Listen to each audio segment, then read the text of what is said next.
Foremost, thank you all for being here.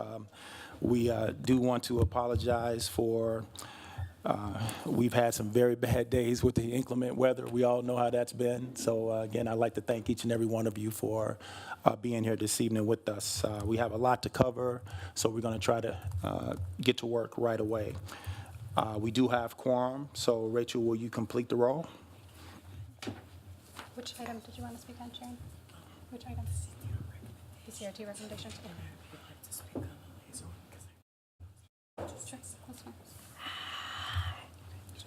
Elburris is excused. Brongan? Here. Brown? Here? Finley? Yeah. Garcia Sierra? Hunt? Yeah. Jorgensen? Ketchum? Here. Figueroa is excused. Petkoshek? Saiz? Here. Bang is excused. Udisi? Here. We have quorum. Thank you, Rachel. Next, do I have a motion to suspend the rules for the committee to stand informally and allow for public discussion and engagement of any agenda item? Do I hear a motion? Okay, second. All right. Those in favor say aye. Aye. Oppose? Abstain? All right, motion carries to suspend the rules. Approval of minutes. Are there any questions on the last prior minutes?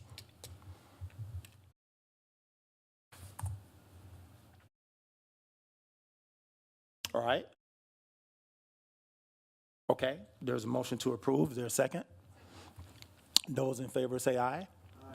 Oppose? Abstain? All right. Approval of minutes approved. Public comment. No general public comment.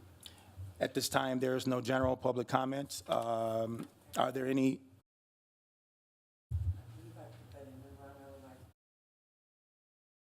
Oh, absolutely, please.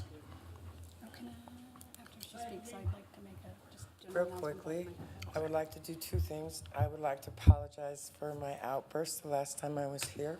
Sometimes my grief and the circumstances to Terrell's death don't mix really well. And I know I didn't raise my hand, I just spoke out of turn. And I really appreciate everything you're doing, and I appreciate your patience with me. The one thing I did want to say was about the tasers, no taser, that yes, the Madison Police Department has changed their policy, but when you take that policy and you say, at the discretion of a police officer, everything you have said has no value. What the other policies are saying, or what you're would like to pass is yes, there's always mitigating circumstances, always.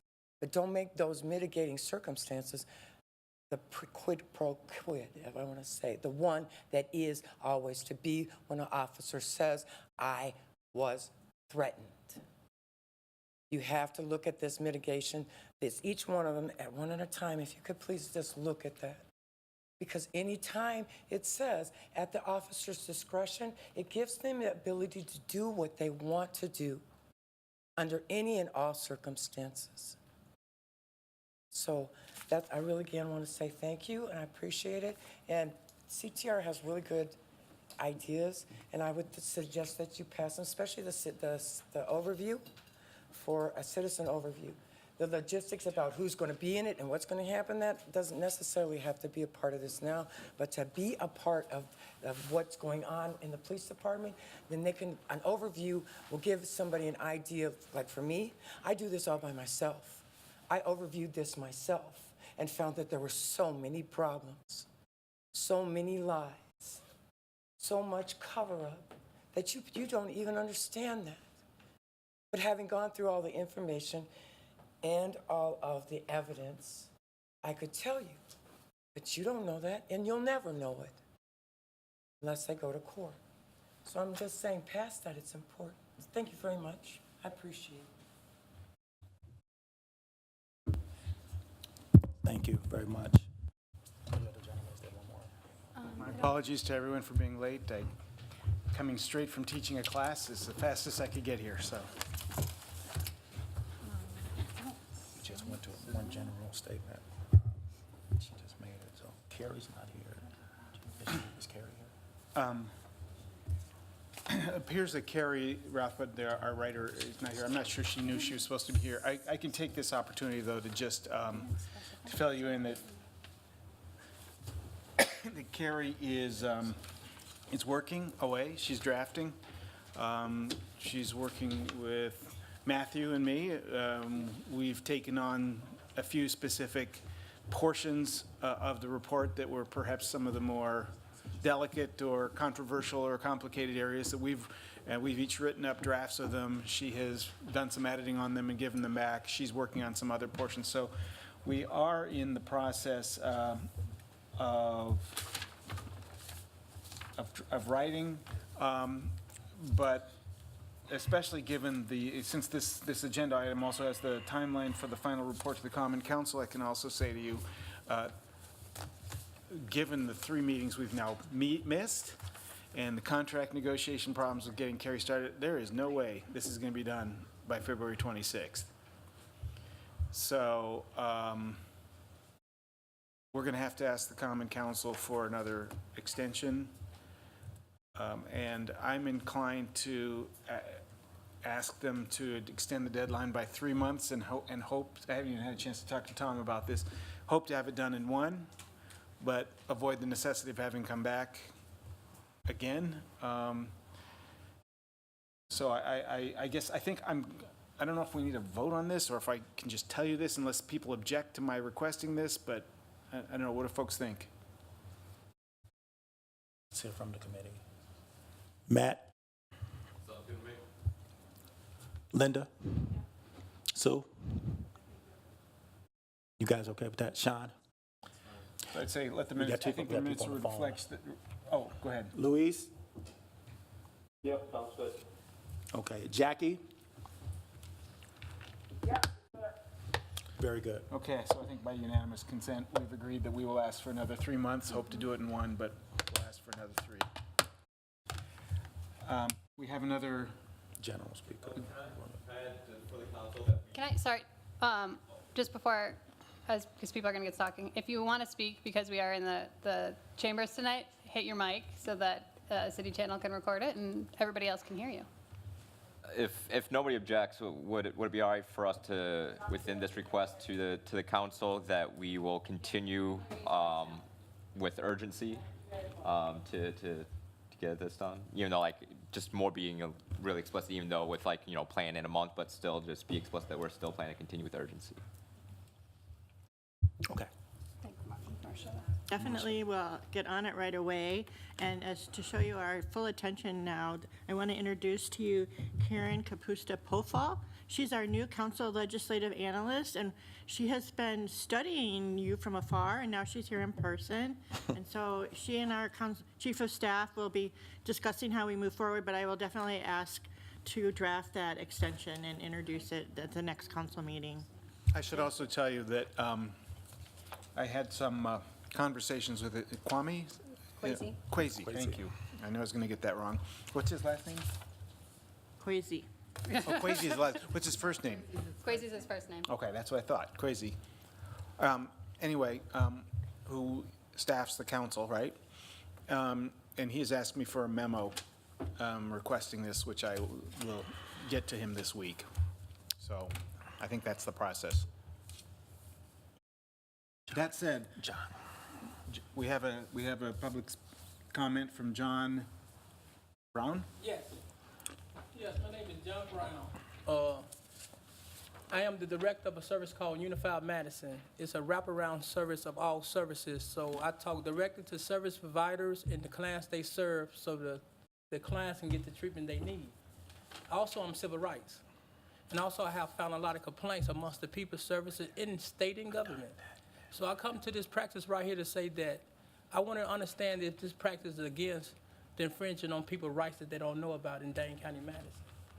So that's why I come to this meeting right here. I don't understand what the media is because I haven't been to it. This is my first time here to understand what it is.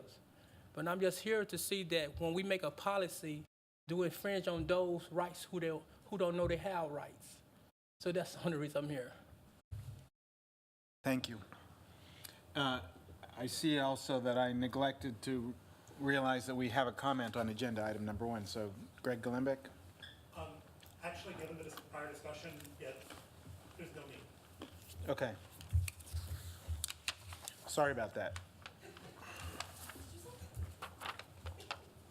So we're now ready to go to agenda item number 2, which is review and discussion of resident-submitted recommendations and the MPD responses.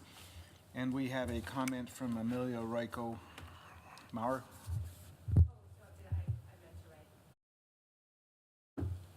Oh, support. No, you did.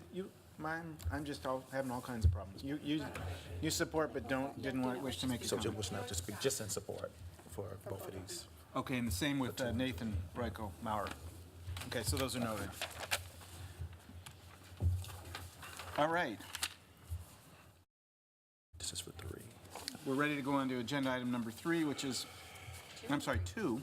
So we're going to continue with our discussion of resident submitted recommendations. Where were we, Tom? Do you have that down? If I recall correctly, we adopted all the green ones. We talked about number 5 and decided that no action was needed on number 5. So that'll bring us to number 8. Okay.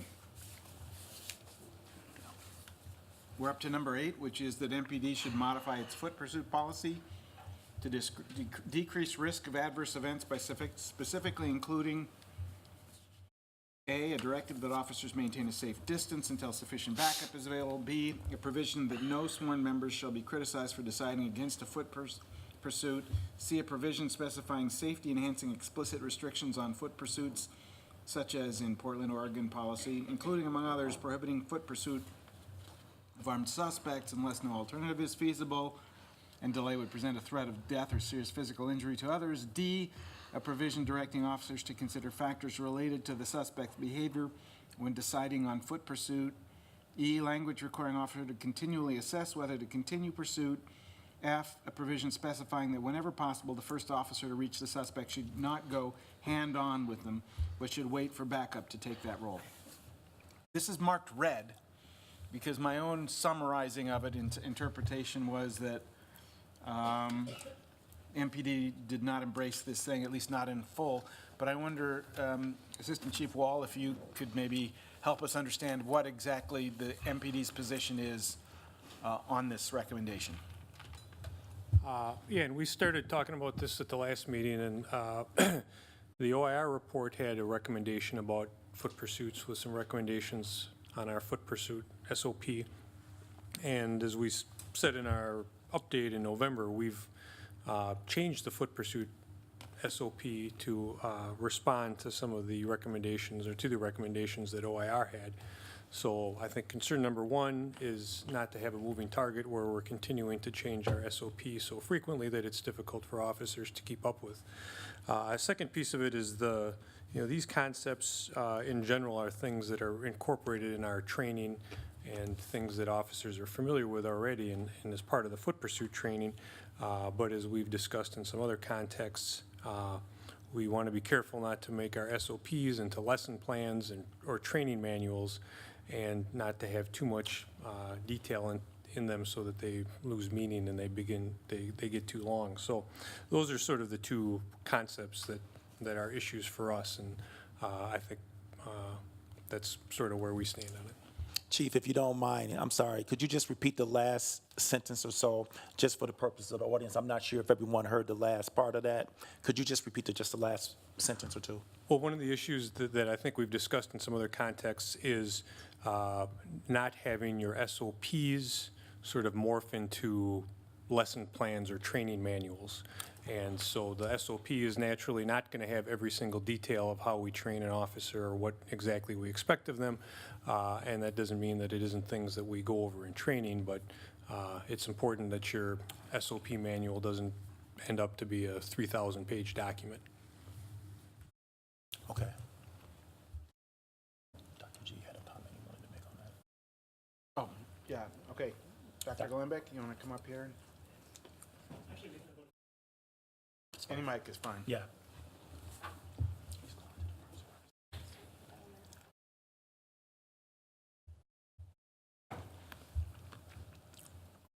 Do I press anything, or? You're good. So the genesis of this, in part,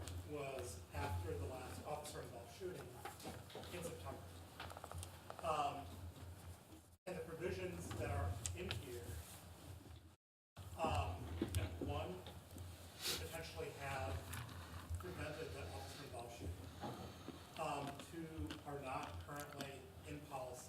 Now,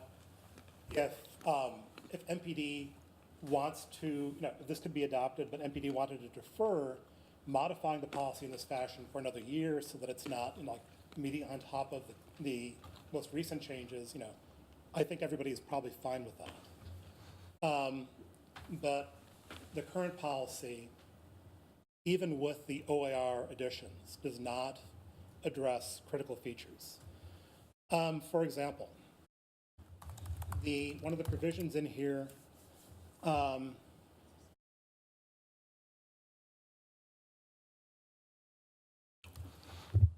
Dr. G? Yep. Excuse me, could you just move over a little bit? That mic is not working well. So you can see the red, the light is on there, please. Thank you. I was wondering about that, Mike.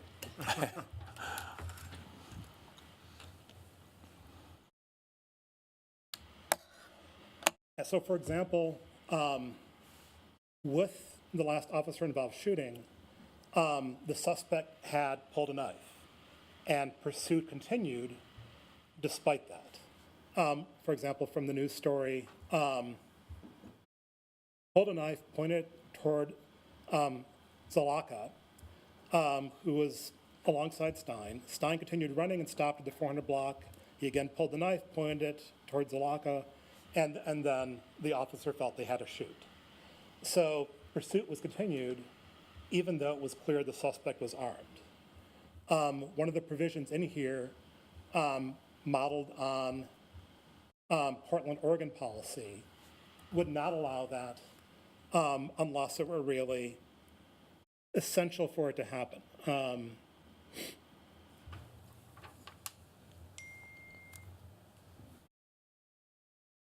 So among other restrictions, this is in C, among other restrictions, foot pursuit of armed suspects would be prohibited unless in extreme circumstances no other alternative strategy is feasible and a delay in the apprehension of the suspect would present a threat of death or serious physical injury to others. Now, in the current MPD SOP, it just says, well, the officer should take into account whether the suspect is armed. Sharon's point at the very beginning was well taken. If you give the officer complete discretion, then basically there's no control.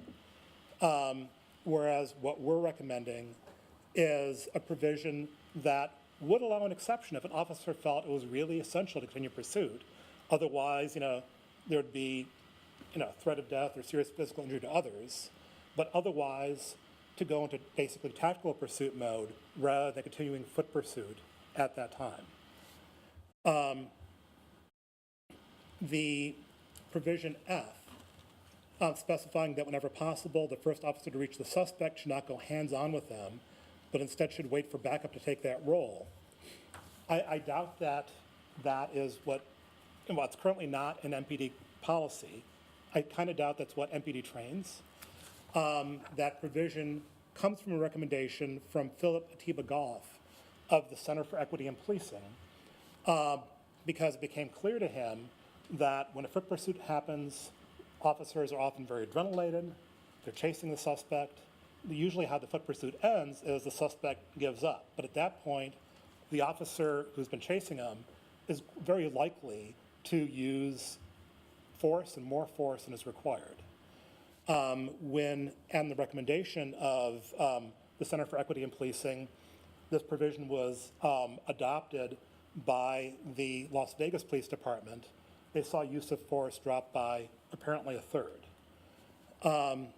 So the provisions in here, I do not believe are currently addressed in existing MPD policy. If MPD wants to defer implementing this for another year, so it's not on top of the most recent changes, I don't think anybody has a strong objection to that. But I think there's useful material in here. Thank you. I think to advance our discussion here, it'd be helpful to me at least if Dr. Glenbeck and Chief Wall, if we could sort of narrow down which of these provisions are, these recommendations are inconsistent with current policy and training, if any. Dr. Glenbeck, you've said I think you identified F as one of them, right? Correct. What else? None of them exist in current policy. Like I went carefully through the current policy. Right. So I'm not duplicating anything that's current policy. I can't speak definitively, obviously, to training. Okay. The armed suspect provision in current policy, it simply says, well, that's a factor to be taken into account. And instead, like in Portland, Oregon, many other police departments, the policy is pursuit should not happen of an armed suspect. You should go into tactical rather than foot pursuit mode, unless, basically it's essential to prevent, further injury. So that would be, so you've identified in particular C and E of your recommendation that you think are the most obvious ones that you think are not. There are two of them, but I I understand. think the others as well. Right. So Chief Wall, can I ask you, can you tell us of these, which ones would you say are inconsistent with either current Madison policy or training? Well, I think the armed subject section, again, is one where sometimes I think it's a semantic issue because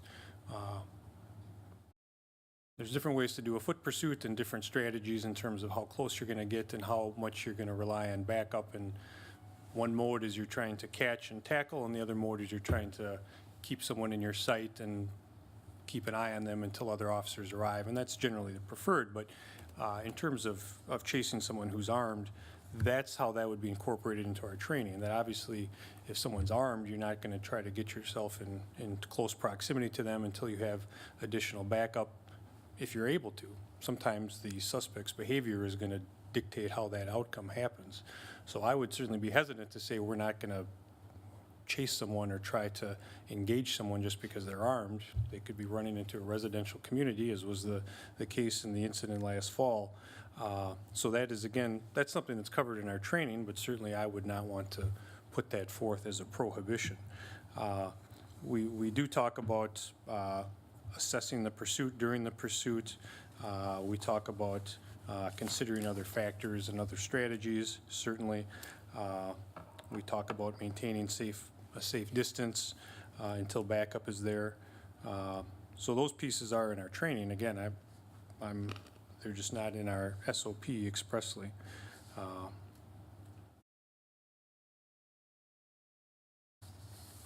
Okay. Greg? I'll just mention, in the incident last fall, a lot of people in the neighborhood were very upset because when the shooting happened, people were out walking, a lot of kids were out. A lot of people in the neighborhood were thinking, a kid could have gotten shot, in the process. Now, the officer, to her credit, only fired once. But still, if the Portland policy, for example, or the equivalent to the policy of many departments, had been in place, the pursuit would not have continued. Like, the guy was not threatening other people. There was no reason to think that that a delay in apprehension of the suspect would present a threat of death or serious physical injury to others. He was clearly just keying on the officers who were pursuing him. So basically, it's a case of, in that case, officer created jeopardy. So Chief Walt, so the unless clause here, under C, unless no alternative is feasible and delay would present a threat of death or serious physical injury to others, would that cover the things you're concerned about? Well, not exactly, because I think I'm not going to go into detail about that prior incident, but obviously when we know how the story ends, it's easy to Sure. view it with one prism, and there's certainly a lot of other ways in which the officers don't engage, and then the story ends with a suspect assaulting someone else. And I think those are decisions we're trying to make in a split second. So I guess I'm not so sure that wouldn't have been triggered in that particular case, but I would not want to see it so limiting in terms of officers' discretion, because there's so many variables involved in these encounters. Other committee members have questions or comments?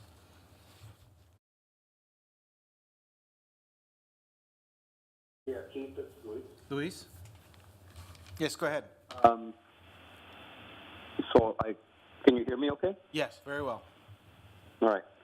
So, good discussion. Dr. Glenbeck, appreciate the issues that you're raising. I think that this brings up an issue that there are going to be ongoing perspectives and maybe tweaks on different policies. But I heard you offer us a solution that if I heard you correctly, that there's no expectation that this is something that this change should be implemented immediately, but perhaps it can wait. And what I'm thinking of is that perhaps this would be one of those policies that could be further evaluated by the independent monitor, who in fact will be tasked with reviewing these types of policies.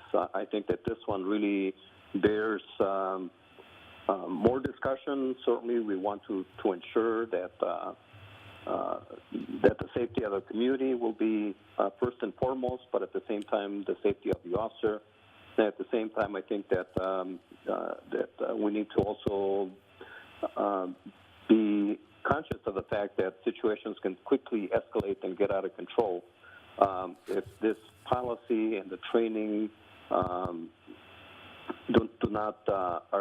not applied correctly. Meaning that with the best intentions, that officers may get the impression that they should wait until backup arrives, and in the meantime, the perpetrator goes on and commits a crime and harms somebody else. So I think that this one really bears a lot more discussion from all different perspectives, and I would encourage us to kind of put it in the category for the independent monitor to review. And then the other concern, obviously, is that as what's already discussed, changes following O.I.R. recommendations have already been made.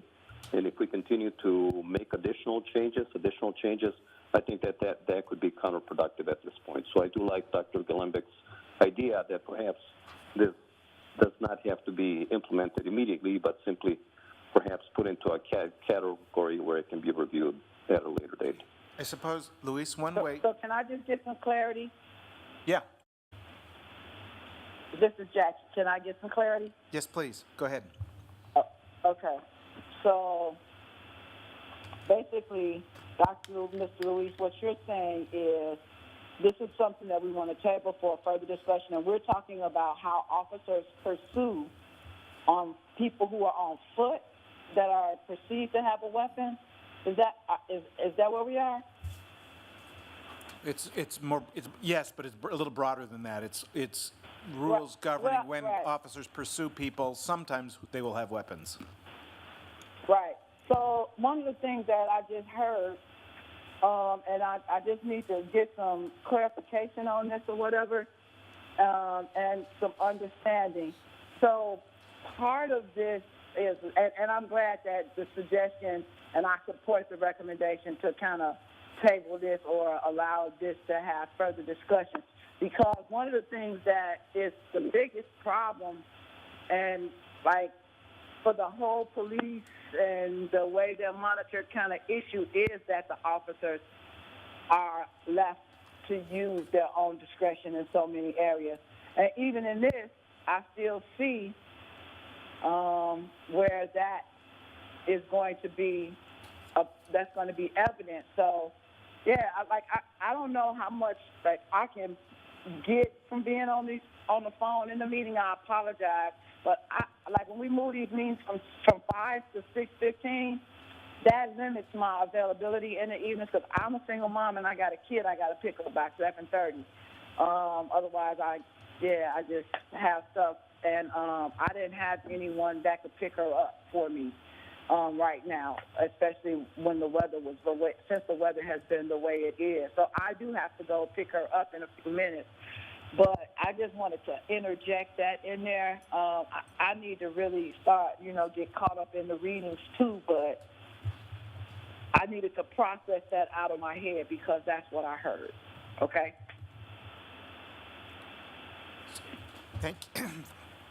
Thank you. Luis, it occurs to me what you've said, that one way that we could do that, if that's what you wanted to do, would be to adopt a recommendation that MPD consider tightening up its standards through training and/or SOPs to provide greater guidance and limit discretion a bit more to officers for foot pursuits, and that it should consider things like what the community, the CRT has recommended, but without explicitly adopting those as requirements. And thereby, if the Common Council were to approve that, then that would be on the plate for the MPD to consider, kick it around, and the monitor could then weigh in on whether the MPD's response is appropriate or not. So it seems to me that if we were to endorse the idea of tightening up the discretion on foot pursuits through training and/or SOPs, but not dictate anything at this point, then maybe that would be one way to sort of kick it on down the road a little bit, but with some guidance. Does that sound right, Luis? That sounds like what I said, Keith. Yes, basically that. That's what I was aiming for, Luis. I think that with. Can you hear me? Yeah, yeah. Yeah, with other policies, likewise, people might have some recommendations for additional tweaks, and it just doesn't work well that we put the organization into a position where they're continually going to make all these changes. But I think that certainly they bear further exploration, and certainly the independent monitor would be able to see that this is an issue, a concern that has been raised by the community, and it would be something that they then would be able to study further. So was that a motion you made, Luis? There was a motion, yes. I'm glad you Okay, interpreted but that's it fine. that We way. can have There was further a motion. discussion, but I think Luis was trying to suggest something, so he's made a motion to that. Is there a second to that approach?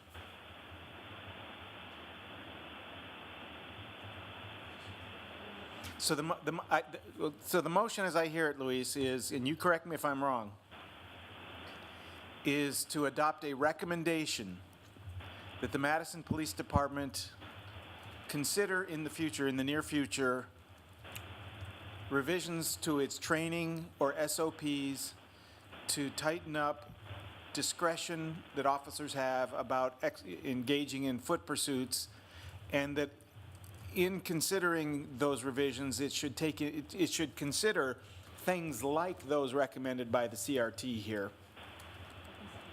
Okay.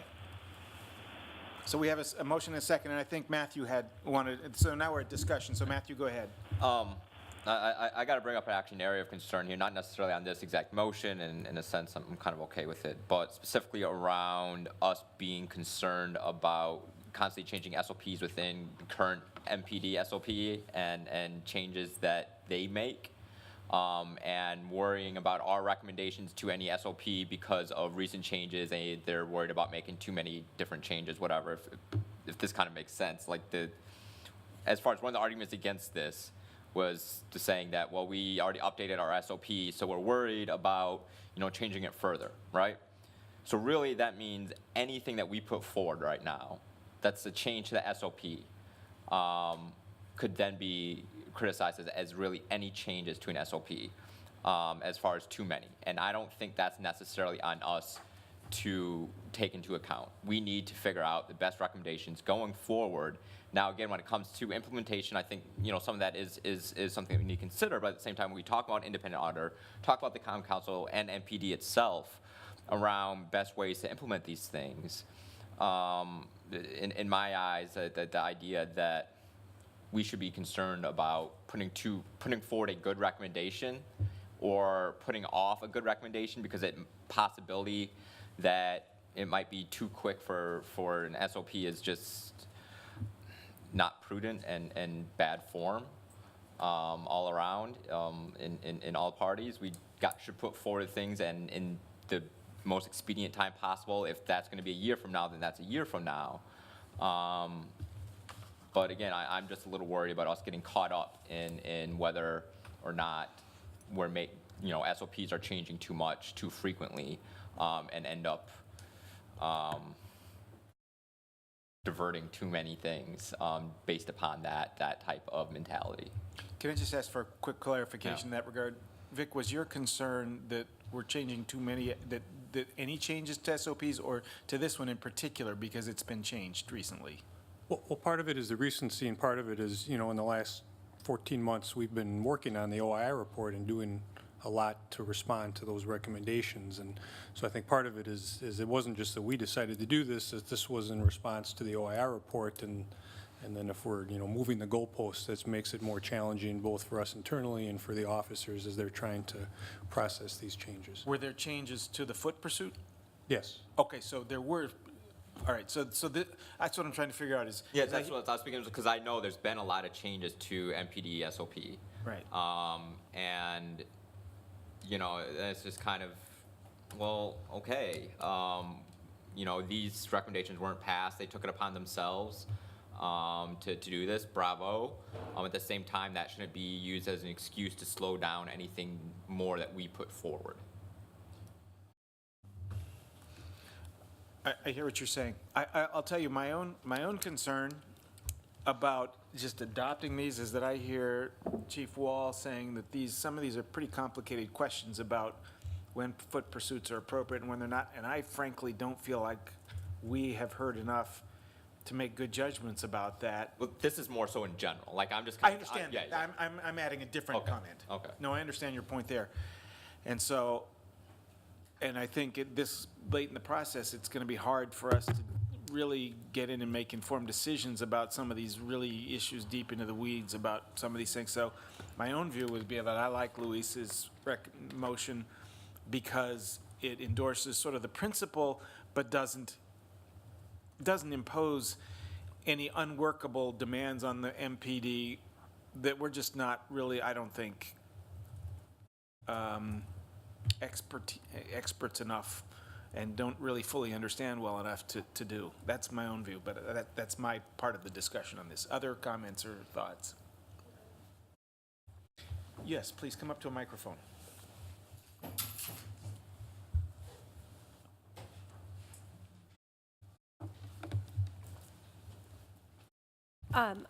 I wanted to go back, I don't know if it's been a year or 2 years, to the time when the President's Work Group put forth some recommendations out ahead of the work of O.I.R. And we started to see changes take place to MPD policy. And our first question as a CRT is always, well, what is Chief Koval doing? What is he up to? Because so much of what he does for, I say for me, watching him has to do with appearance and how MPD is perceived, not necessarily what MPD is doing, but how they are perceived.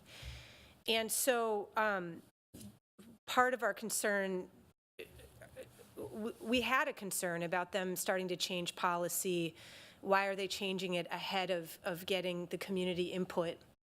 Why are they, are they going to have to, what's going to be the issue of changing it again? I mean, this is not new to us because we thought about this, the CRT thought about it anyway. And I actually feel like,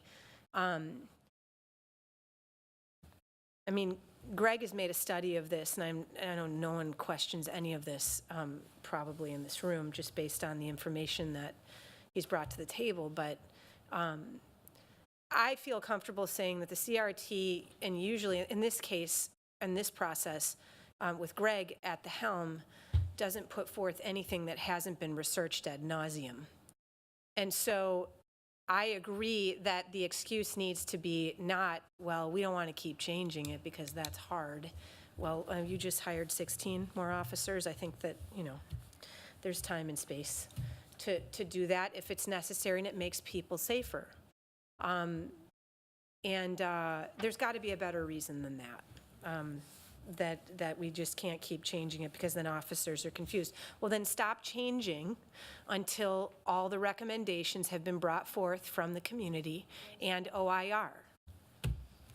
That's, I guess, really, if it's going to be hard to change policies 3 times because you've changed it twice before the recommendations have come forward, stop changing them until all the input is in. That would be my request. Thanks. Mike, are you on the phone? Mike? Yes, I am. Can you hear me? Yes, I can. Can you comment on that, Mike? Yeah.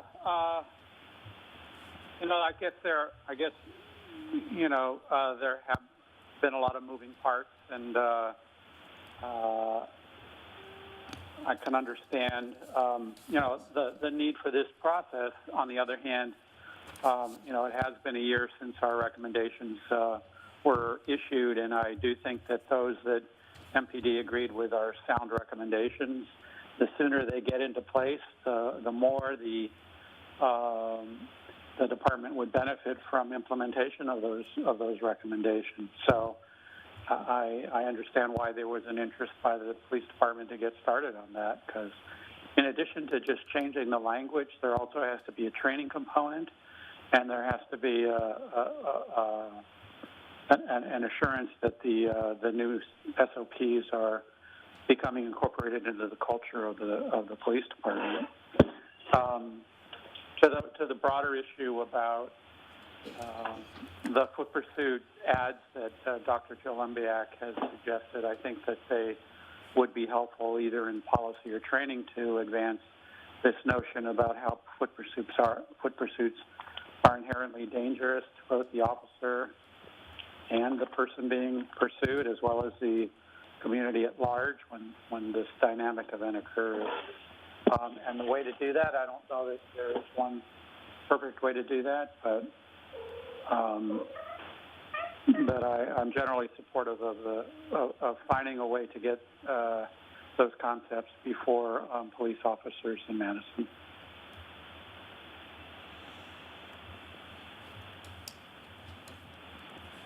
Thank you, Mike. Yeah, thanks.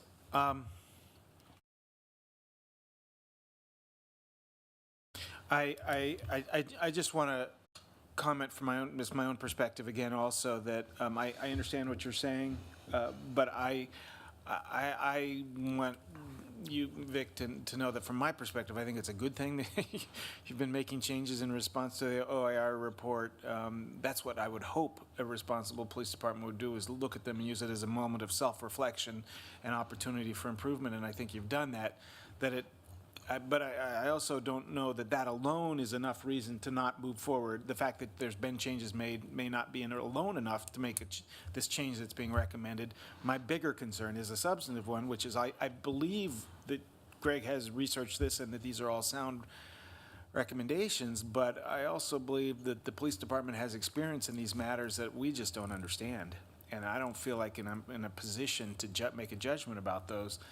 So given those things together, I personally would support Luis's recommendation to endorse in principle, but with encouragement that the MPD address this in future SOP and training matters as they can. And that then does, if we were to adopt the independent monitor model with the Civilian Oversight Board, would enable them to oversee that and to check up on the MPD to make sure that they're doing what is in fact consistent with the Common Council's directives and the best interest of the community and whatnot.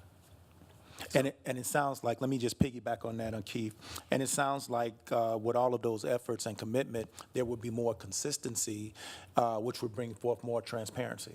So I think that as you look at all of that, if you couple all that together, we would have something positive moving forward. I agree. Greg, can you turn him on? Very straight thoughts. This committee Can you pull your has- microphone up? This committee has, on many issues, already jumped into the weeds. Oh, yeah. And, I've included a number of links, for example. So there's a lot of capacity here in terms of, existing understanding, existing, literature, scientific literature, et cetera, to jump into the weeds more on this issue. My experience has been that MPD typically doesn't adopt changes that reduce officer discretion unless they're strongly directed to do so. Like when there's initial discussion of, of use of deadly force, policies on that, Koval's initial response was basically over my dead body. Then lawful orders were issued by the council. O.I.R. came up with recommendations, and MPD then shifted. So my experience is basically in the absence of fairly strong directives. If left on their own, even if you were to say, well, MPD should maybe consider doing something along these lines, I'm skeptical that it would happen. At a minimum, I would say, that if you wanted to adopt sort of the general tactic that Louise is suggesting, rather than saying, recommend that MPD consider in the near future revisions to training, recommend that MPD, do revisions to training a policy to tighten discretion on foot pursuits. And in that process, potentially consider the ones that the CRT has outlined, if that makes sense. People understand what I'm saying? Luis, it's your motion. Do you have a response? Well, that's not the response I was expecting. Did we lose Luis? Luis?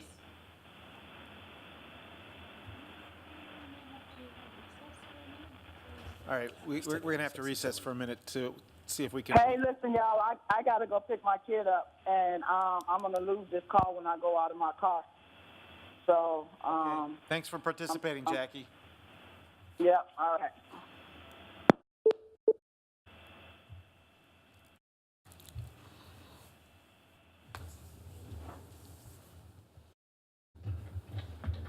Luis, are you there? No, all right, I'm going to try calling him back.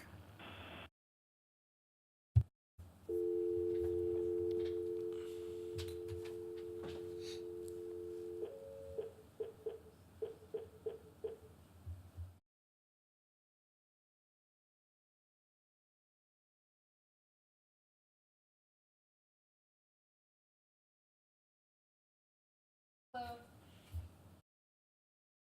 That's all right. Keith, I heard, but I didn't quite understand Greg's. I think the bottom line, Greg, correct me if I'm... Can you rephrase them?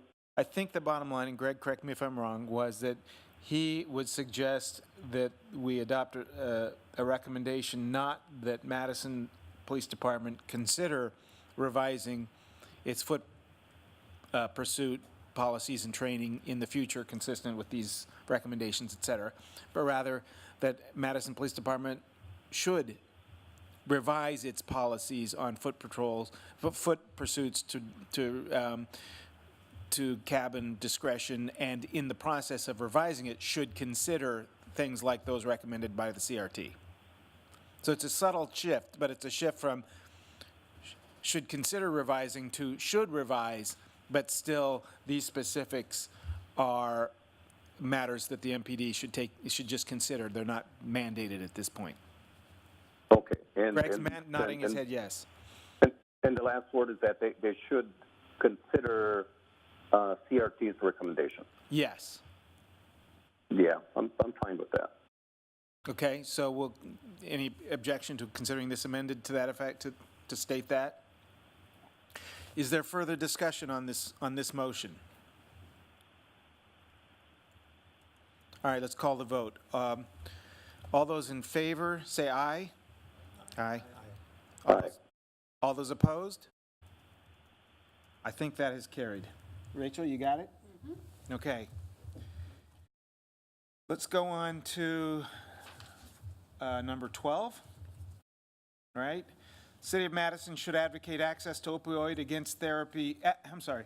opioid agonist, is that the word? Agonist, Agonist access to advocate access to opioid agonist therapy. That's a treatment utilizing Suboxone and methadone for incarcerated individuals and those under community supervision. MPD takes no position on this, right, Vic? Okay, because that's directed to the city of Madison. Discussion. This is prominently directed to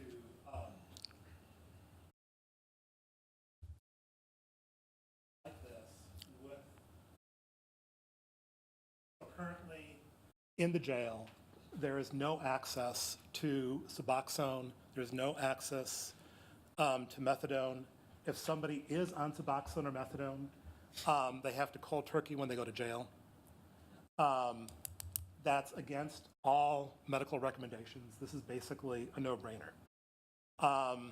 It comes back to the stigma of, this person is a drug addict.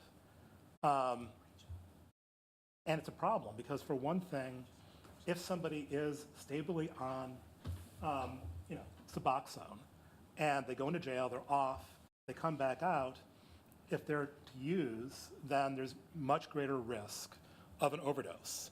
And in fact, people who are recently incarcerated have an enormously increased risk, like it's orders of magnitude greater risk of overdosing, relative to, the general population. Like, so, in terms of the advice from medical professionals, this is a no-brainer. A lot of prisons and jails have been adopting new policies that, so that inmates can maintain on Suboxone or methadone. And this would basically put the city of Madison in favor of that. Does that all make sense? Who's the decision maker on that? It would ultimately be the Dane County Sheriff. The sheriff, okay. So Correct. this is encouraging the city to try to persuade the sheriff to do this. Right, Okay. that the city would come out as saying, we would favor this. Okay. Discussion? I'd like to add at a minimum that the day they release, they get a Vivitrol injection. They have it. Went to jail on their illicit opiate and then had to go cold turkey on that they get Vivitrol on the day of their release, because that gives them a 30-day buffer. And some of the research I've read is that it's a 62% increased overdose death rate coming out of jail with no coverage. Yeah, the, Very sad. like the injection, like one problem is that, it's very expensive. And, currently, people coming out of Dane County Jail do have access to that, but it's the only thing they've got access to. And they don't all have it. What's that? They don't all have access to it. Yeah. So in order in the interest of moving things along, Kim, is that a motion? Yes. And do I hear your motion to be to adopt CRT number 12 with the addition of? Vivitrol is an option Yes. when indicated. Did you get that? No. Could you communicate that to Rachel? So to adopt the CRT recommendation for, She doesn't know exactly the visit. just the, add the option of one-time injection of Vivitrol the day of release. Do you need to spell that word? Spell it. Vivitrol. Vivitrol.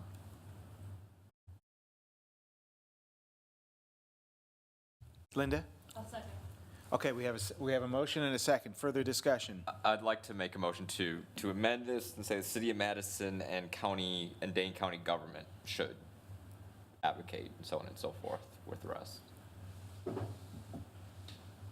mean, we've crossed jurisdictions before. And, We have? I don't know. I mean, haven't we oh no, we didn't. Because I was thinking about with MSD. But if nobody objects, My only concern is we're a city committee. We don't have any authority to the county. But this does that already by encouraging that the city encourage the county to do it. Right? I mean, it's more. I see it as more of a symbolic overture as kind of a larger message. But if not, then that's all right. So we have a motion to amend. Is there a second? I'll second. Okay. So any discussion on the motion to amend? Yes, this is Louis. Yeah? Yeah, I do like the motion. However, like you indicated, we have no control over what the county board might do. I'm wondering whether advocating or encouraging the city council to take a vote and pass a motion would make it even more effective and more powerful, because we do have a strong influence on our own governmental body. So I think that if we can get the city council to support this and send a message to the county, that would be much more effective. So again, perhaps thinking that if we can be more specific in what it is that we're requesting to have the city council move forward and take some action on it, maybe that would spur the county to then do likewise. So it'd be something like the city of Madison should pass a, I don't know, resolution asking the county or supporting a county in access to opioid agonist therapy and so on and so forth. Yes. Yep, along those lines, Matthew. So this is a request for a friendly amendment to your amendment, Yes, that's a friendly amendment to my amendment. and you accept that? I accept it. And Linda, you're okay with that? Okay. Any further so do you have the friendly amendment to the amendment? Okay. So, any further discussion on the motion to amend? Yes.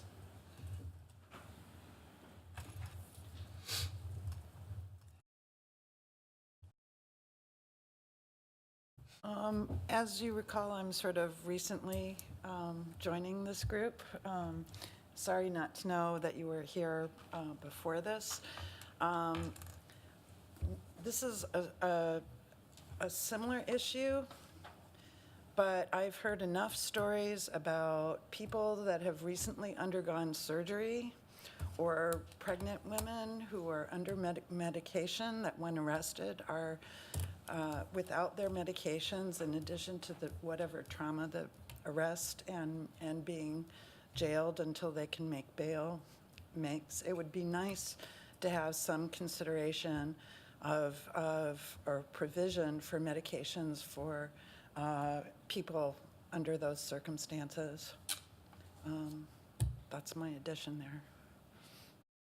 Okay, thank you. Any further discussion on the motion to amend?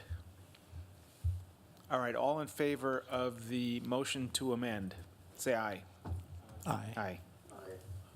Opposed? Abstentions? Okay, so the motion is amended. Now we go back to the motion. Further discussion on the motion? No? Okay. All in favor of the motion to adopt CRT recommendation number 12 as amended, say aye. Aye. Opposed? Abstentions? All right, that motion carries.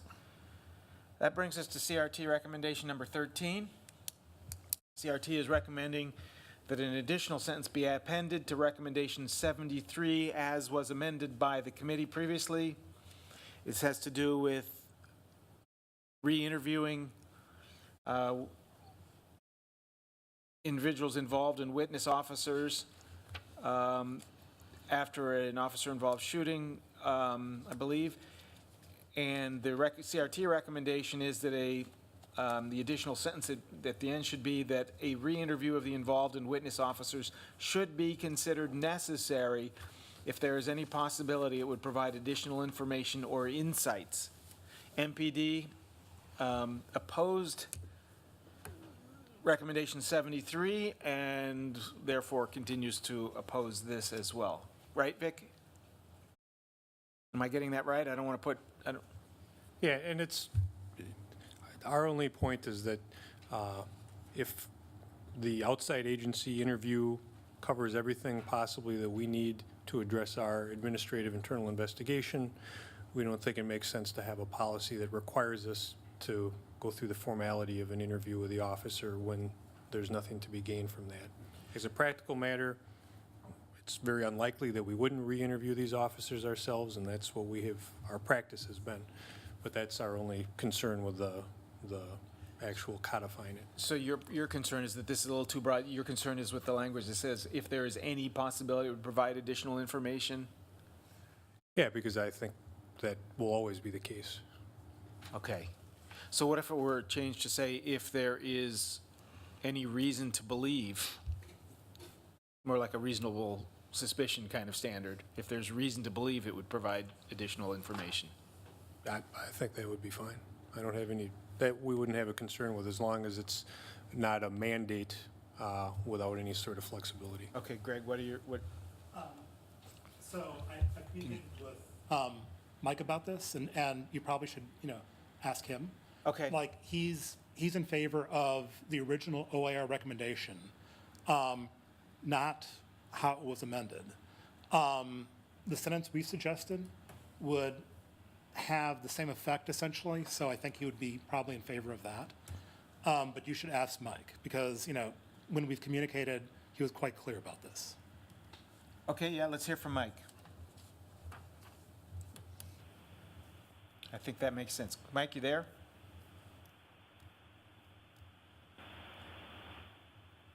Mike? Seems like we may have lost him. So just to remind us all, the language that was, we modified OIR recommendation number 73. 73 originally said something to the effect of MPD should automatically conduct an administrative investigation of all officer-involved shootings and other critical incidents separate from any criminal investigation, including at a minimum re-interviewing involved and witness officers. It was adopted on June 28th with modified language stating MPD should automatically conduct an administrative investigation of all officer-involved shootings and other critical incidents separate from any criminal investigation, including, what's different? Including at a minimum re-interviewing involved and witness officers if necessary. It was that if necessary language. So OIR is now suggesting that we make if necessary, give that some teeth. Like either remove the if necessary or give it some teeth. Actually, I've not been called on, so. Oh, that's okay. I ask you. Yeah, basically, when OIR was investigating, what it found was, MPD administrative investigations were, okay, I want to say a joke, but that's too strong or too contemptuous. But basically, not serious. And you saw the same phenomena with the MPD administrative investigation after Tony Robinson was shot. And the lawyers really gave a very nice presentation about how MPD wasn't really doing a meaningful administrative investigation. OIR recognizes this and basically wants something more substantive. But I'd like to actually hear from Mike. I don't think that's an comes back option to right us. now. Okay, so I think we understand the issues. OIR was saying always re-interview everyone involved. The committee adopted it with re-interview if necessary. And CRT is saying, well, if that's what if you're going to say if necessary, necessary should mean if there's any possibility that it would generate new information. I can actually, if you give me a minute, I can look for an email from him, from Mike. Okay, why don't you keep looking for it while we have discussion. Others here, discussion?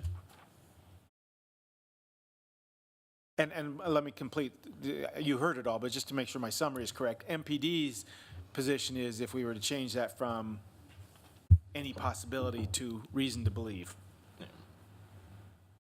that additional information would be generated, then they would be okay with it. So those are the various considerations and positions as I see them that are on the table. So Matthew. So I found, you're absolutely correct that the additional language to the OIR recommendation seriously undermines its import, and we will advocate for a return to the original language. Okay, thank you. Matthew?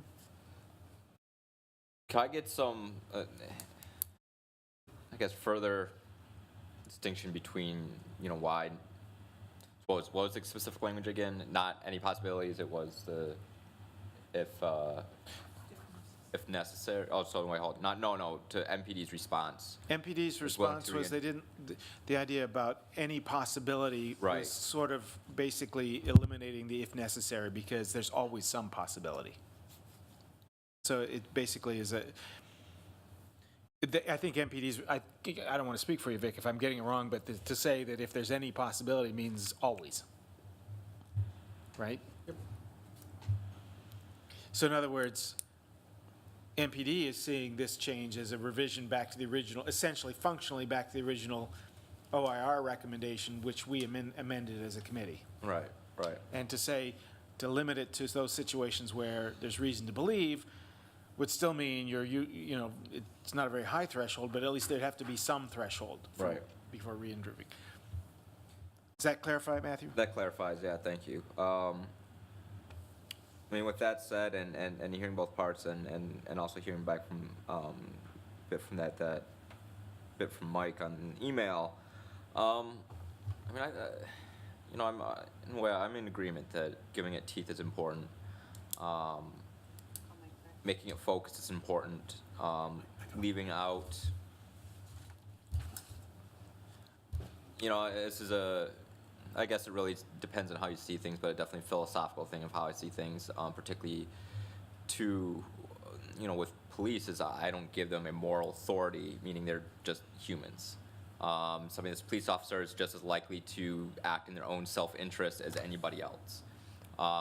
And giving too much leeway, I feel, leaves too much indiscretion on somebody to act not in good faith. To, in essence, protect themselves for various different reasons. And I think it's important for us to be mindful of human nature and not to award anybody that's human some extra moral authority than really any human literally has. It doesn't matter what you do, you're just as likely really to in some ways, act in your own self-interest, particularly when push comes to shove and push it in quarters. So, long story short, I'd like to move to adopt this language, amending Recommendation 73, that contains that if there is any possibility, it would provide additional information or insight. Okay, do we have a second? I'll second. Okay, we have a motion and a second to adopt CRT recommendation number 13. Mike, are you back with us? Mike Giannacco?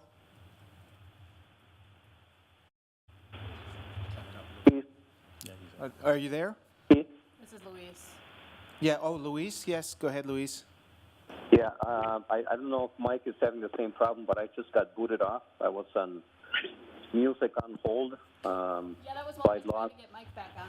Yeah. Okay, yeah. And So I'm back on. Mike's back on. okay. Okay, Mike's So back. unfortunately, I did not hear the motion that we're voting on. The motion is Is it to adopt the CRT recommendation as this, or are we changing the word to reasonable belief? It is to adopt CRT recommendation number 13 as is. Right, Matthew? We have a motion and a second on that. And Mike, you're back with us now? Yes. Okay, thanks for joining us again. So we're having some discussion. Do you have CRT number 13 in front of you? I do. Okay, so we're having discussion about this.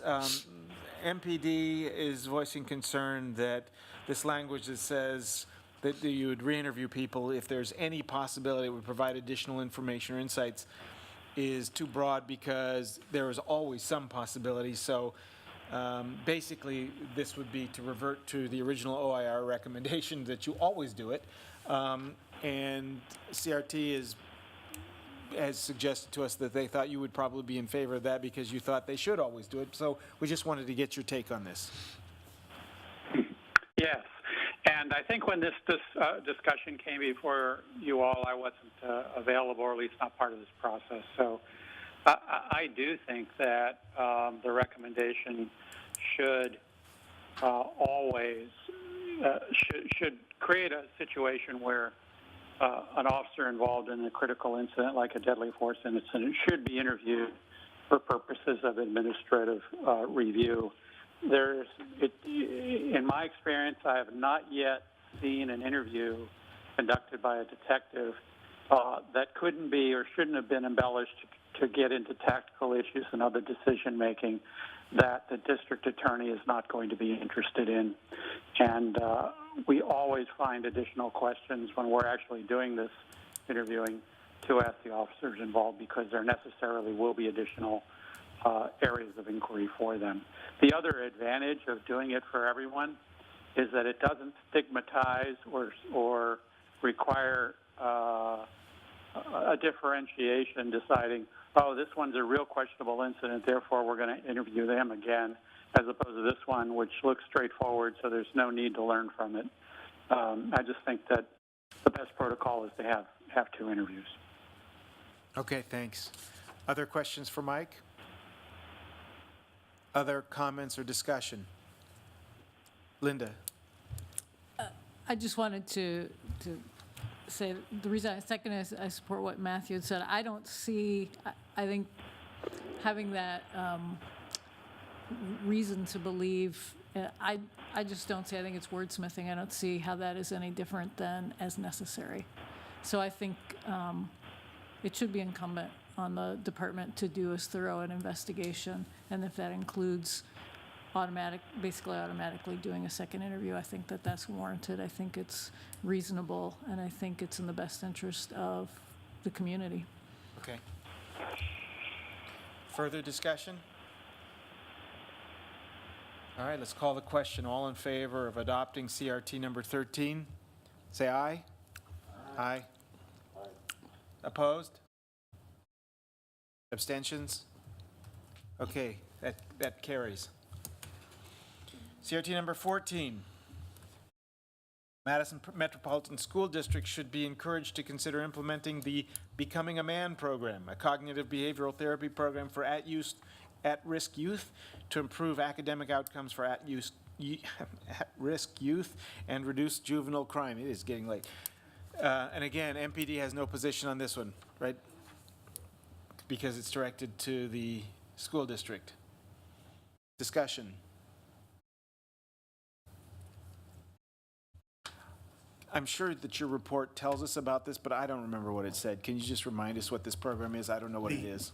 The Becoming a Man program is a peer support mentoring program that was initiated in Chicago and is now being implemented in other cities as well.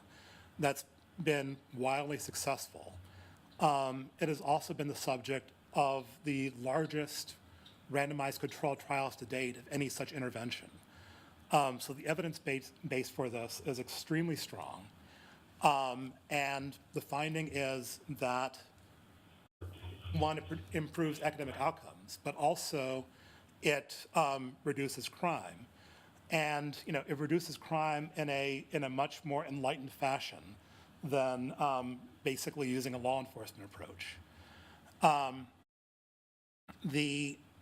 if you look at the cost of the program, it basically reduces crime for pennies on the dollar. So the Becoming a Man program, at least in its initial iteration, cost $1,100 per student. And the calculated societal benefit cost ratio from crime reduction alone, not even counting improved educational outcomes, was up to 30 to 1, basically $30 for every $1 invested. There's a lot of talk about juvenile crime in Madison.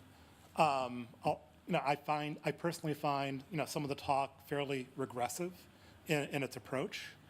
And this is basically a wonderful way to reduce juvenile crime, where you're leaving everybody, better off, without using the criminal justice system.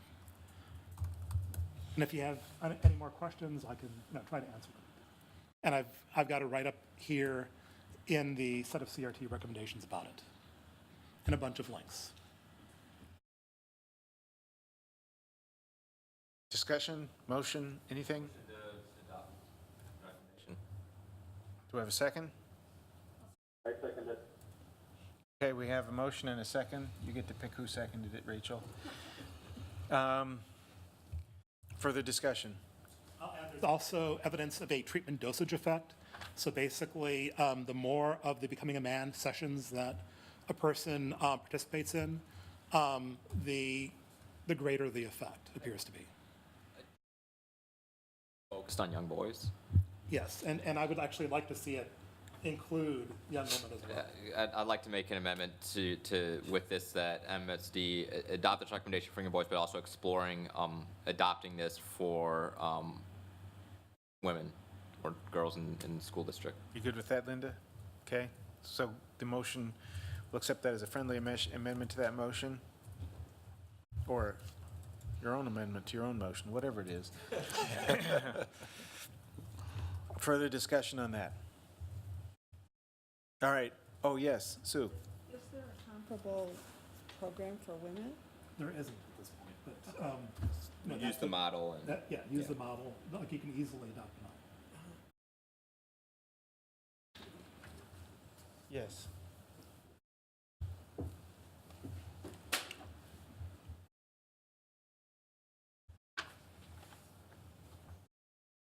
I'm going to be coming at this from a different angle, and I'm really pleased to hear about the Becoming a Man program and wish there were that kind of program for girls also. But in fact, one of the reasons I'm here is because of reading Running Reflections blog about a retiring teacher from the Madison School District earlier this year, or actually earlier last year.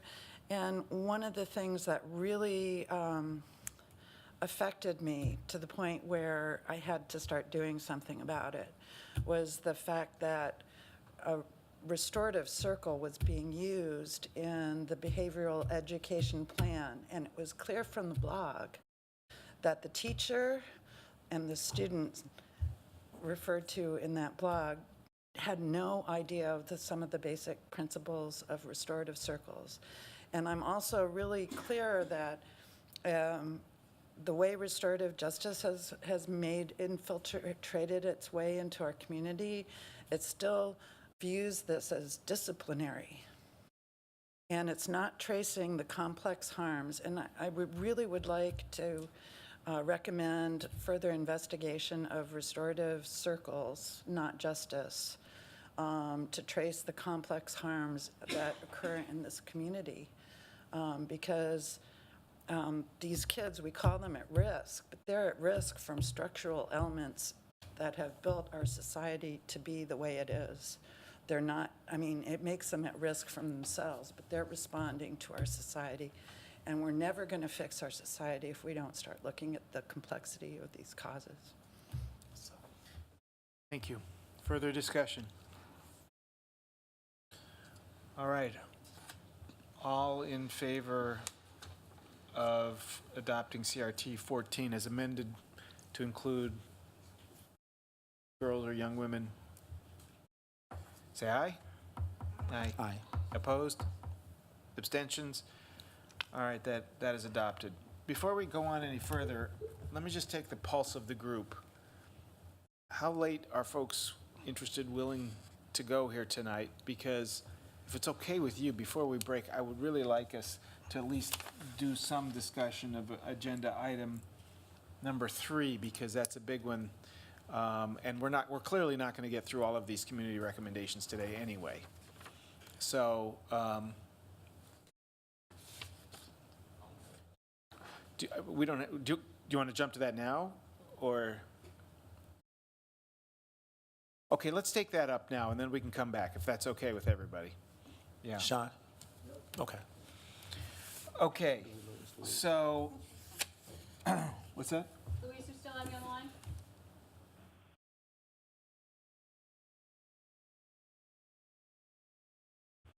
All right, we lost quorum again? Luis? Sounds like it. Yeah, All right, Almost. we'll have to take a brief recess here.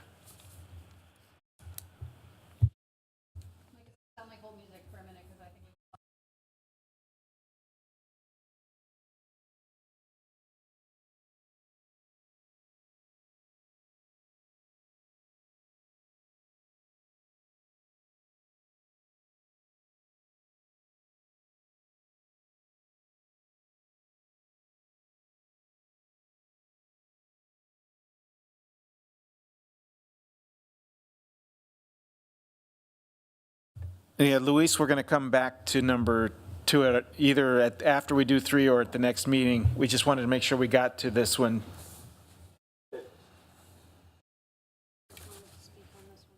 Okay, so we're back with quorum?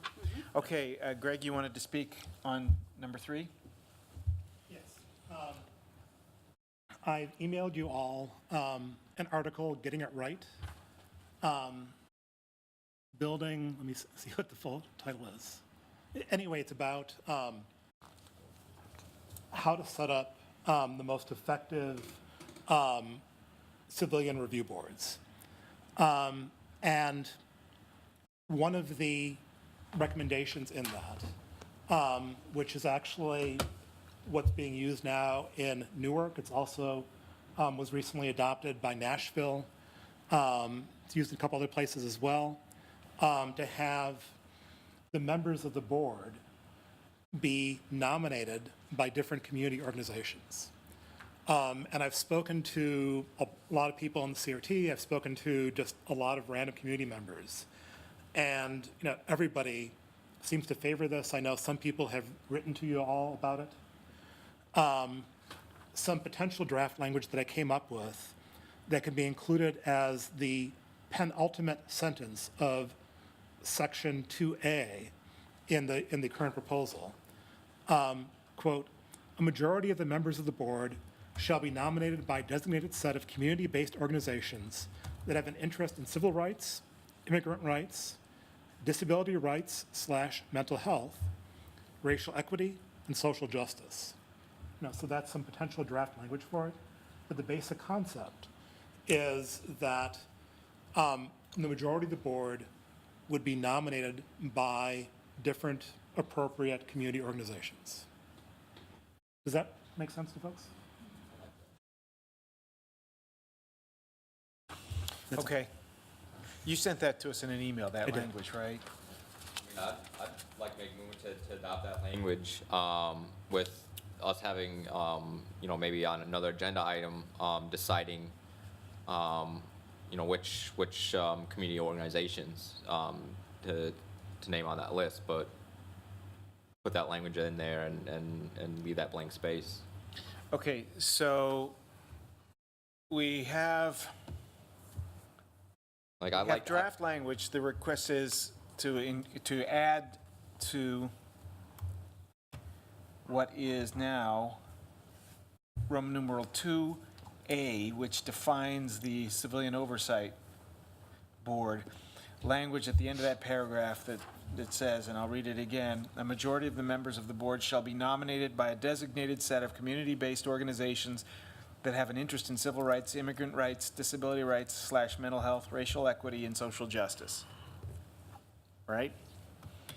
Okay, so I'm going to go ahead and I'll pencil that in because we haven't adopted anything yet. Oh, yeah. Right? So I'll pencil that in as part of the proposal, and for now. Other than that, do people have any other suggestions, revisions, concerns about the draft that we have put together on this? I do. Okay. So I appreciate the information that Greg sent out. I went through it, and there's it's an excellent resource. The one thing that I paid attention to is the ACLU recommendation and the guidelines that they propose, and they actually talk about they are a bit more specific about the civic organizations, and I think it's important for us to also include that we also want representatives who not only have civil rights but also a public safety perspective, public safety concern. I think that's important, and that should be included. The ACLU report, actually ACLU recommendations that Greg sent us from Mr. Ofer, talks about that the majority of the board is nominated by civic organizations that have an interest in the safety of the city and in the civil rights of community members. with the rest nominated by the mayors and lawmakers. So I do like the language that's included in the ACLU report. It goes on to say that nominees, again, more specificity, nominees should have a demonstrated commitment to the well-being of the city where they live in a strong understanding of the importance of upholding civil rights and liberties. And they talk about having expertise in several disciplines. It also includes law enforcement. So I think if we're going to do this correctly, it should be balanced with that public safety perspective, and also have a good grounding on the commitment to represent the entire community. So again, I would urge us to pay attention to the ACLU language and to adopt it. So to make some modifications. I don't know, Greg, how you see this, whether you agree or not, but I think that simply makes for a stronger document, stronger recommendation. So can you give me again, what is the specific language you're wanting this to include? All right. Project this.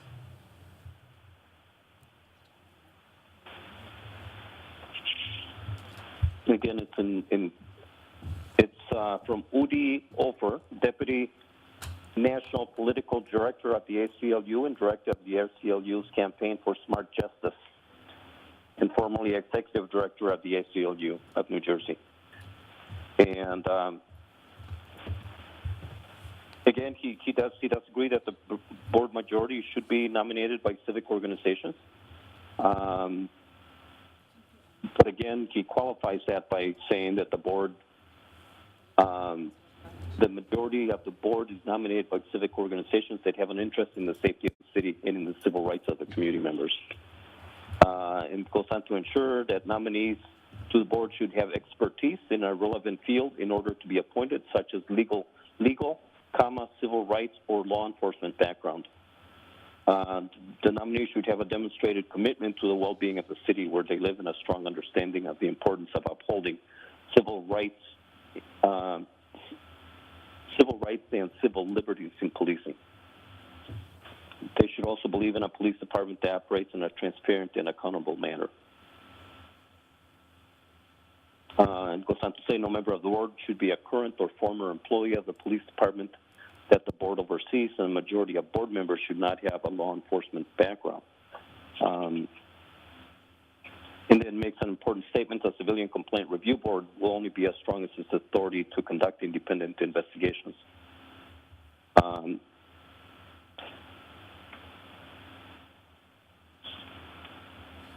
So those are the pieces that I believe are, I would encourage us to consider including in the language. How do we want to proceed on this? It feels to me like we have one version of specific language. We maybe need some more, Luis's alternative or additional in some specific. See that side by side. I have some concerns just verbally hearing it, specifically around, I feel there's a little bit too much of a pressure on professionalizing this position, in a sense, to the point that we end up pushing out the opportunity for folks whose voices normally don't get heard to be a part of this. And I think that is very important. And yes, we might make an intention, particularly around around community groups and so on and so forth, but to make sure that things aren't so restrictive that we end up making it so that only a specific type of person with a specific educated background, so on and so forth, is on this panel. And we can talk about qualifications at the same time. Just because somebody has a piece of paper, certain more professional qualifications and background, doesn't necessarily mean that there are other folks out there that don't have that aren't as qualified, aren't able to speak on these issues. And I'm sure there's plenty of formerly incarcerated folks that could speak on these issues that may not have, the same long-standing stuff, might be new in their practice, whatever you want to look at it, that we might be excluding. And then also a concern around public acceptance and perception of a civilian committee that has former or current law enforcement on it, and how that's perceived, particularly to communities that already don't trust things, let alone coming from a police department, and already have distrust of whether it be city government or other governmental bodies. I think we want to make sure that this feels as representative of people, that it is not looked upon as a traditional governmental structure and molded in the same way as traditional governmental structures and committees. I think it's really important to us to look at this in really an alternative light, and a chance. We have practices and so on and so forth across the country, but that's usually in line of, again, like more of a mainstream thought, and I think we have a chance here to look at something that in a little bit more of an alternative light, and bring up folks that help give folks power that don't typically have power. So, Greg, yeah. No, go ahead. Yeah, I actually basically agree with Matthew. Don't sound so surprised.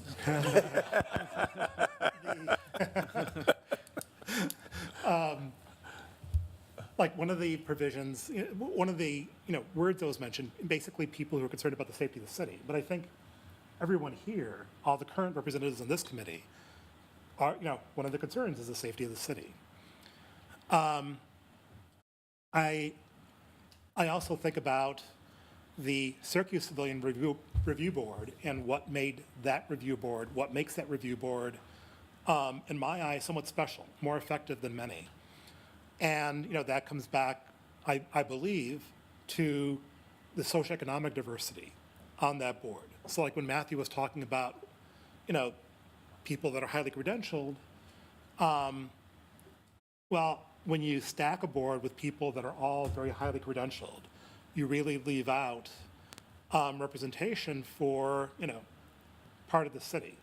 And it sort of also goes to a point that Sean made a while back about the importance of socioeconomic diversity. Like, you can tick all the boxes in a way, but miss out on people who need a voice. I'll also just list the organizations that Newark used to nominate people to its board, is using. So there are 7. The first is the ACLU. The second is the NAACP. The third is People's Organization for Progress. The fourth is La Casa de Don Pedro. Fifth is Ironbound Community Corporation. Sixth is Newark Anti-Violence Coalition. And seventh is Representative of the Clergy, referring to any person who provides moral, spiritual, or philosophical guidance as a profession. So that's where nominations for Newark's board came from. For those of you who don't have the document in front of you, what we're talking about is up on the screen now, and it's this paragraph number 2. And you can see I have added in Greg's language, but I haven't dealt with Luis's because I don't have specific language there.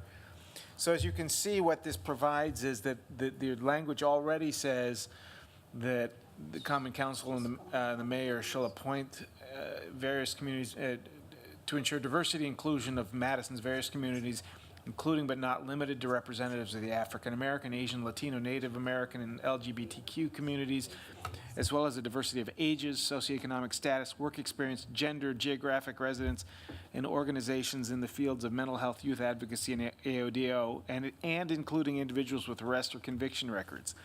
It then goes on, the composition of board shall be run through the city's racial equity and social justice initiative process to ensure equity and inclusion. Greg's language would then add the part about a majority of the members of the board shall be nominated by a designated set of community groups. So the question is, do we want to include that? Do we want to include that also with Luis's additional language, or instead use Luis's language? Effectively replace the current last sentence. So like majority of members of the board shall be, sorry, I was reading this wrong. Don't worry about it. The board shall be run through. Okay, yeah, I confused myself. Okay. So your language is up there, right, Greg? Yes. Okay.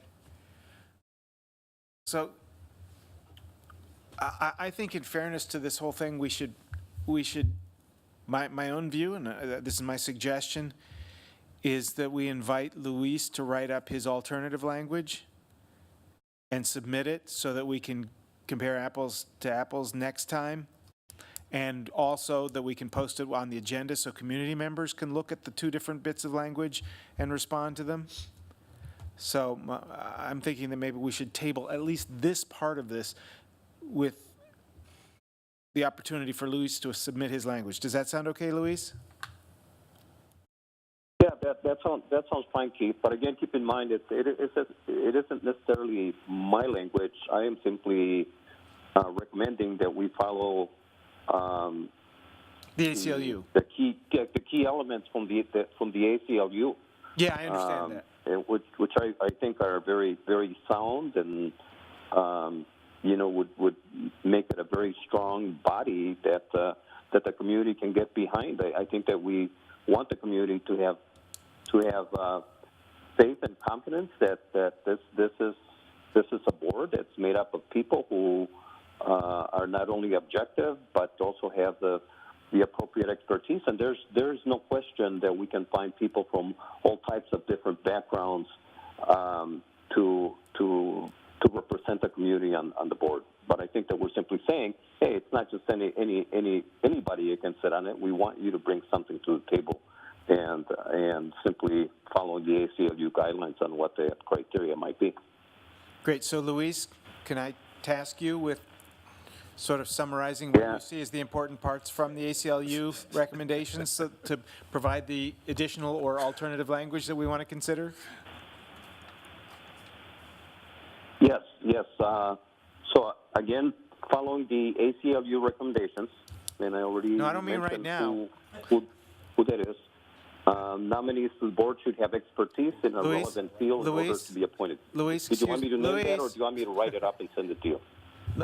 Could you write up the language and email it to? I would be very happy. That's what would be helpful. And again, keep in mind that I will be basically paraphrasing the ACLU recommendations. Right, I understand. But we need to get it in writing, and what better person to put it in writing than you? I will do that, yes. Okay. So, are there any other tweaks, changes, suggestions to the draft? Rachel, can you take it up to the top now? Has everybody got a copy of this or seen it, or do you need? So, going from the top, subsection 1 talks about the independent monitor and the various duties and whatnot. So if you could just sort of scroll through that, Rachel. And then 2 is the Civilian Oversight Board. Any changes to either parts of these that anybody else wants to proffer before we start? Well, then it seems to me like so that we can have some sense of accomplishment, should we sever this and maybe entertain a motion on part 1? Yeah.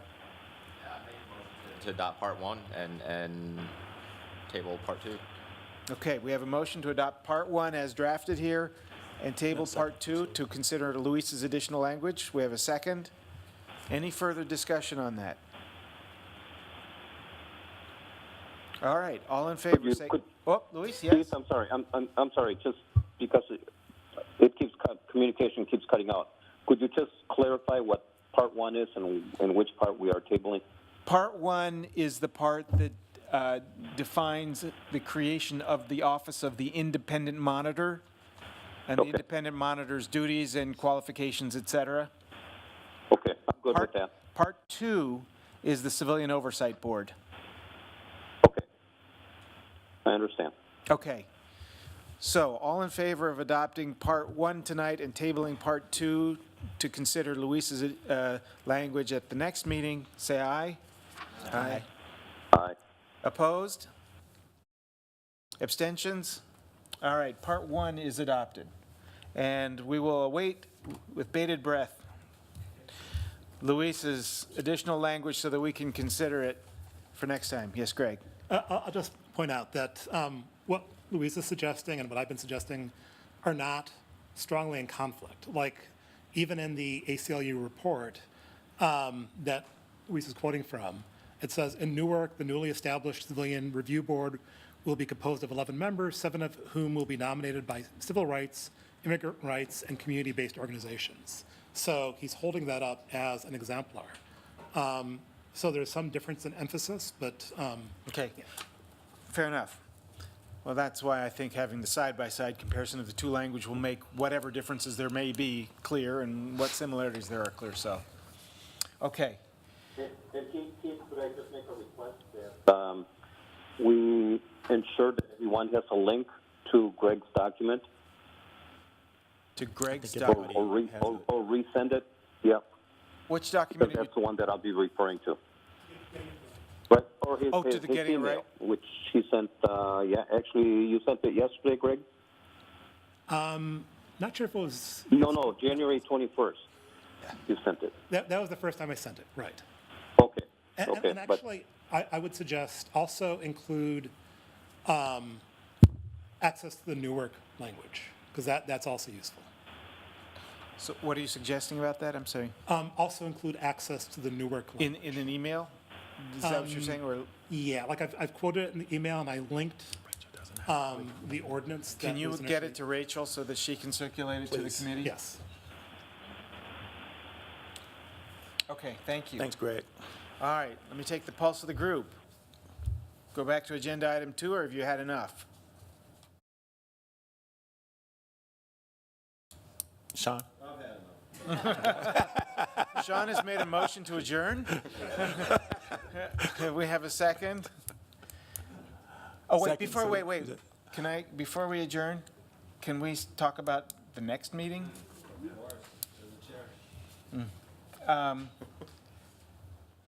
We don't have anything scheduled, do we, Rachel? We do not. So we could aim again, we could try to meet again next Thursday. Here's the problem, I teach every Tuesday and Thursday, so I won't get here till after 6:30 on Tuesdays and Thursdays.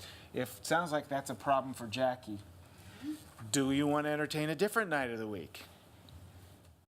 What night works for folks? And let's hear from everybody, because this is important. We want to get this done, but again, we want to continue to be effective and efficient with it. So let's try to do something that's conducive for everyone involved. So let's not, poo-poo this or shoot this under the rug. Let's get this done. So we need folks to talk. So what is it feasible to continue with what we're doing now, or would you guys like to see something differently? Wednesdays work for me. I can't do Mondays or Wednesdays. Tuesdays and Thursdays are the best days for me. Tuesdays or Thursdays? Or Thursdays, And yeah. if you can't do them, then at least 6:30 is, I can do that. Yeah. So Yeah. it sounds like we better keep it. Leave it right where it is? That works. Okay, so Okay. next Thursday? I think we're at a point now where we're kind of pushing through to the end. Let's go 6:30. Why don't we go 6:30? Yeah, because I that'll got be- here as absolutely fast as I could, and I didn't make it by 6:30. So if we don't, if I'm needed for quorum and you set it for 6:15, the meeting won't go. Yeah, so we might as well just do 6:30. Is everyone okay? Sean? That way you can have dinner first. Yeah. Matt? Okay. Linda, you guys all okay? Okay. You got that, Rachel? 6:30. Next Thursday, 6:30. I think we all. Okay.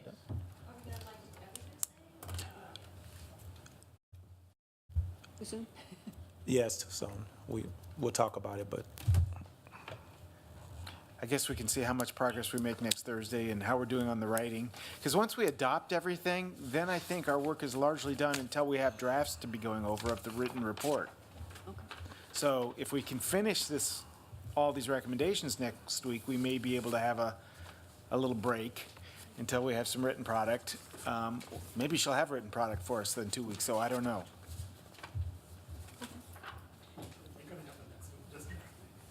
I suspect it's not going to finish next week, though, right? So tentatively block off your Thursdays for the foreseeable future. All right? Okay, now we have Sean's motion to adjourn. All in favor, say aye. Aye, opposed. All right, we're adjourned. Thanks, Thanks, everybody. folks.